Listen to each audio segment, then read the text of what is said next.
আসসালামু আলাইকুম ওয়া রাহমাতুল্লাহি ওয়া বারাকাতুহু। সম্মানিত দর্শক মণ্ডলী, সকলে কেমন আছেন? আশা করি আল্লাহ পাক সকলকে ভালো রেখেছেন। আলহামদুলিল্লাহ, আমরাও ভালো আছি। বর্তমান সময়ের বাংলাদেশের সবচেয়ে বড় আতঙ্কের নাম চন্দ্রবোড়া, অর্থাৎ রাসেলস ভাইপার, একটি বিষাক্ত বিষধর সাপ।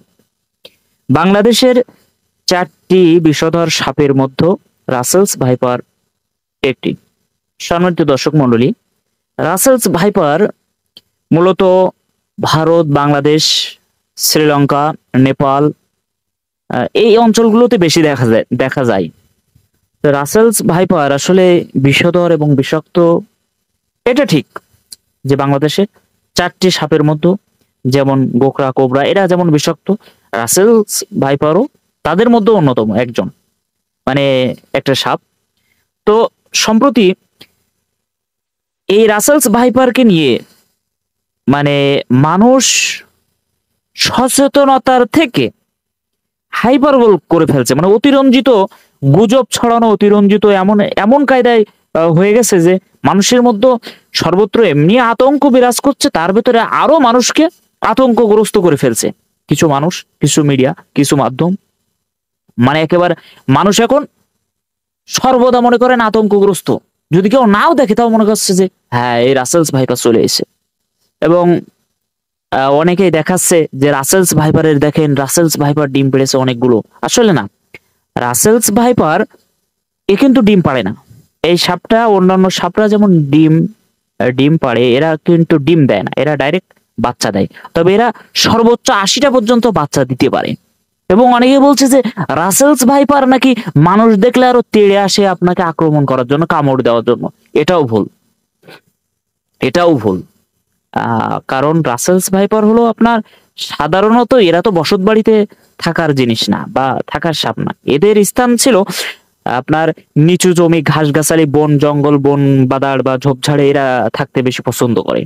তো এদের প্রধান যে খাদ্যগুলো ইঁদুর, ব্যাঙ, তারপরে আপনার এই জাতীয় ছোট ছোট জিনিসগুলো এরা খায়। তো যখন এরা খাদ্যের অভাবে ওইদিকে না পায়, তখন আস্তে আস্তে এরা লোকালয়ে প্রবেশ করে। তা লোকালয়ে প্রবেশ করার পরে যখন এরা মানুষকে দেখার সাথে সাথে মানুষের প্রতি আক্রমণ করে, বিষয়টা এমন না।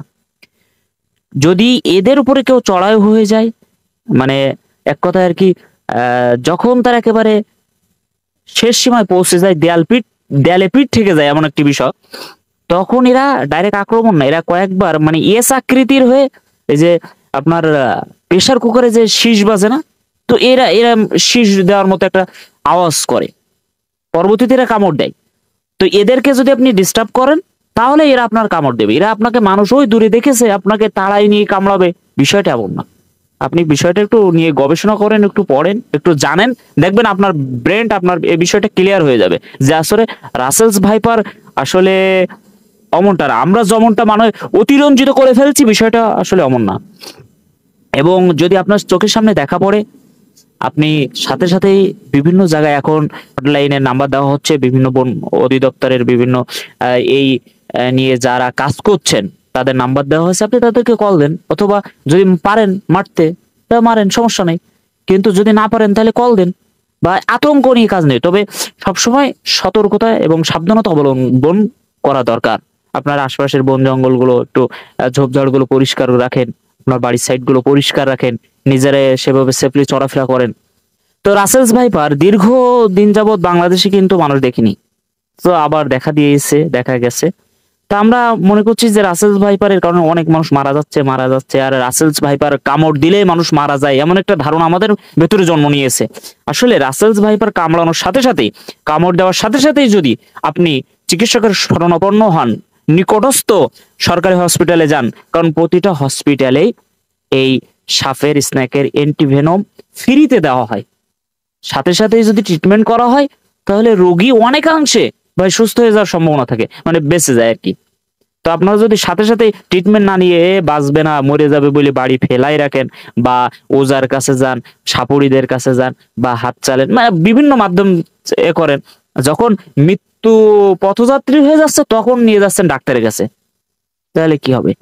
প্রতিটা সাপেরই অ্যান্টিভেনম বাংলাদেশে আছে, কিন্তু এক এক সাপের বিষক্রিয়া এক এক রকম।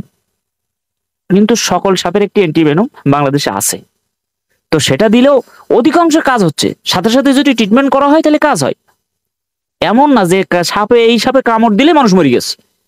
হ্যাঁ, অধিকাংশ অনেক মানুষ মারা গেছে। আপনি কি জানেন যে বাংলাদেশে প্রতি বছরে বাংলাদেশে 6,000 মানুষ সাপের কামড়ে মারা যায় প্রতি বছরে।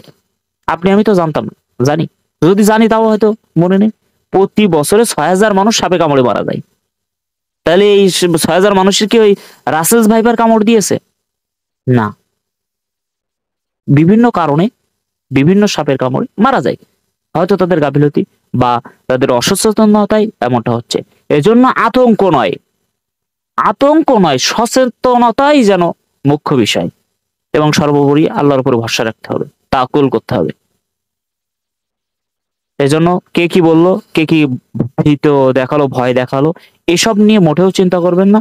প্রত্যেকেই নিজ নিজ জায়গা থেকে সচেতনতা অবলম্বন করুন এবং দেখা মাত্রই ব্যবস্থা গ্রহণ করুন।